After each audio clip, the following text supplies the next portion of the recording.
출애굽기 34장 29절부터 35절 말씀 교독합니다.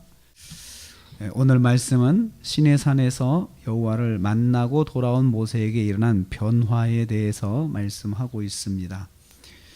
첫째로 보면요, 모세의 얼굴 피부에 광채가 났다 그랬습니다. 29절 말씀에 모세가 다시 받은 십계명 돌판을 손에 들고 시내산에서 내려올 때 그런 일이 일어났습니다. 얼굴 피부로부터 빛이 발산된 것입니다. 정확하게 표현하면 그렇습니다. 빛이 피부에서 이렇게 팍팍 나온 거죠. 그 이유는 이렇게 말하고 있습니다. 여호와와 말하였기 때문이다. 여호와와 말하였다. 하나님을 만났는데요, 하나님과 대면해서 하나님의 얼굴을 대면하고 이제 본 거나 마찬가지예요. 그래서 가까이서, 아주 가까이서 하나님을 만났는데 그 하나님을 만난 영향력으로 얼굴에 빛이 난 거예요. 얼굴에 빛이 난 거예요.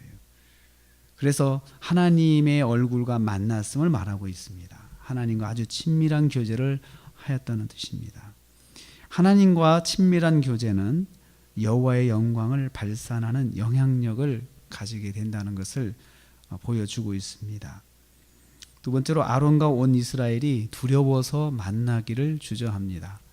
얼마나 두렵겠습니까? 사람 얼굴에서 빛이 나는데 그건 단지 피부가 좋다는 걸로 표현하는 게 아니고 빛이 나니까 얼마나 두렵겠습니까? 얼굴의 광채는 보는 사람이 가까이 하기에 두려움을 느낄 정도로 위험이 있었다는 것입니다. 그것은 일종의 위험을 말하죠. 거룩함이 그 하나님의 거룩함에 대해서 성경을 보면 그 거룩함이 단순히 깨끗하고 정결하고 그 정도로 거룩을 말하는 게 아니고 그 거룩의 그 기운이라는 것이 있습니다. 거룩의 기운. 이 거룩의 기운이 그냥 부정하고 또 죄를 짓고 있는 사람은 그 기운에 녹아져 버려요. 그냥 소멸되는 거예요. 그 기운이 얼마나 세요. 우리는 사람한테 기가 있다고 그러잖아요. 기가 빨린다라는 말을 하는데요. 그런데 하나님의 영광의 기운은 이 거룩하심의 기운이 영광으로 지금 일부 나타나고 있는데 그 하나님을 만난 모세가 40일 동안 단식하면서 하나님을 만났거든요. 물도 먹지 않고 음식도 먹지 않고 완전히 단식이거든요. 이건 불가능한 일이거든요. 40일간 사람이 물과 음식을 먹지 않으면 속에서 불이 난다고 그래요. 물이 들어가야 좀 냉각이 되는데, 그래서 단식하는 사람들은 한 3, 4일, 그러니까 5일, 6일부터는 속에서 막 불이 나서 막 몸에 열이 이제 올라가기 시작한다고 그래요. 근데 모세는 40일 동안 단식하면서 하나님과 오직 하나님을 만나는 일에 전념을 했고 또 하나님의 말씀을 들었잖아요. 계속 듣고 그 말씀을 기록한 말씀을 또 보고 그러면서 자세하게 하나님과의 만남이 이루어졌는데 그 결과 하나님의 거룩의 기운이 모세에게 이렇게 스며든 거에서 광채가 얼굴에서 난 것입니다. 모세가 백성을 부르지만 감히 아무도 나올 수가 없어요. 무서워서. 그래서 먼저 백성의 지도자들, 장로들, 어른들이 모세하고 조심스럽게 만나서 대화하는 것을 보고 다른 백성들이 이제 안심이구나 하고는 이제 모세 앞에 나와서 하나님의 말씀을 듣습니다. 그러니까 모세가 하나님의 말씀을 다 명령하신 것을 대언자로서 명령하는 것입니다. 하나님이 이렇게 하라고 말씀하셨다. 대언을 하죠. 그래서 그러고 난 다음에는 33절에 보니까는 이렇습니다. 얼굴을 다시 가립니다. 수건으로 가립니다. 그냥 왔다 갔다 장막에서 왔다 갔다 할 때 그 광채를 드러내면 사람들이 감당하지를 못하는 거예요.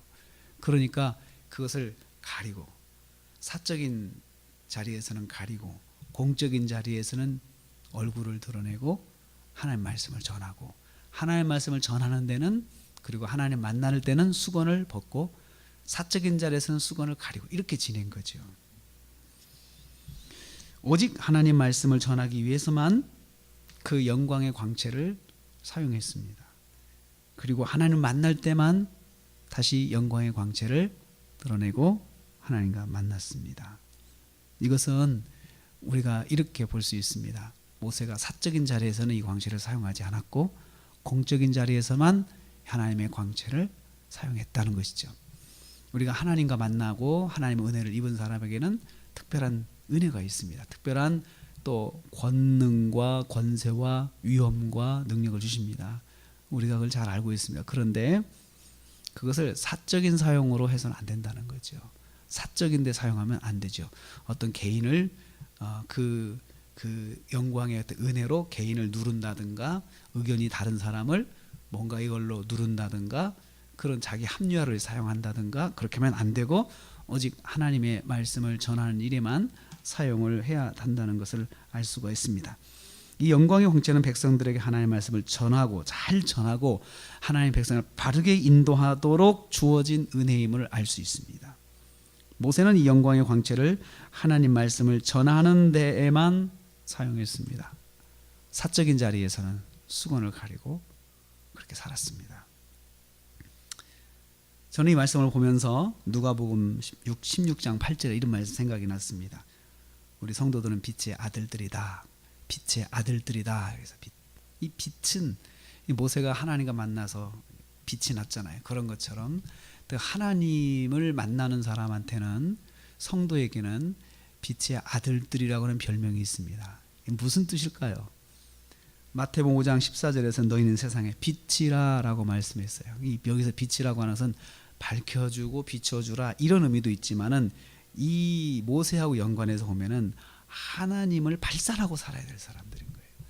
하나님의 영광과 하나님의 권위를 드러내고 살아야 될 사람들이라는 것을 알 수가 있습니다. 빛은 하나님의 영광을 드러내는 삶을 살아야 하는 자녀임을 말하는 것입니다. 그러기 위해서는 어떻게 해야 될까요? 우리가 스스로 빛을 낼 수는 없어요. 빛이신 하나님과 만나야 되죠. 하나님과 만나서 그 빛을 하나님이 비춰주시는 삶을 살아야 되는 거예요. 우리가 만나야 그 빛을 발할 수가 있는 거죠. 내가 스스로 빛을 만들어낼 수가 없기 때문입니다. 그러기 위해서는 말씀과 기도로 하나님을 만나는 성도가 돼야 됩니다. 말씀과 기도로 하나님을 만나면 그게 대면하는 것입니다.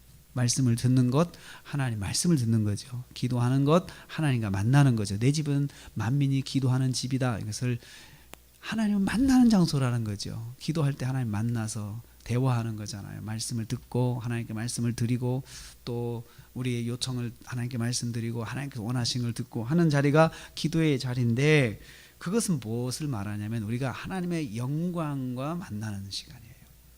그래서 그 다음에는 우리가 이제 그것을 들은 말씀대로 살아가는 것이 빛을 드러내는 삶을 사는 거예요.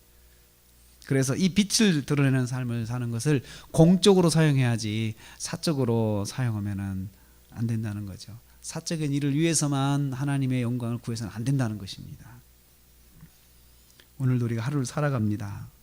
우리에게는 오늘 새벽에 하나님과 만나는 이 현상을, 우리 이 시간을 통하여서 우리는 하나님의 영광을 만나는 시간이 되는 거예요. 그래서 우리에게는 하나님께서 빛이 나게 하십니다. 그래서 이것을 우리에게 주신 그 말씀과 우리에게 주신 그 은혜로 하루 동안에 빛을 드러낸 삶을 살아가야 한다는 것입니다. 오늘 하루 빛의 자녀로서 하나님의 영광을 드러내는 저와 여러분 되셔서 오늘 하루 하나님께 기쁘시게, 하나님을 기쁘시게 하는 하루가 되시기를 주님의 이름으로 축복합니다.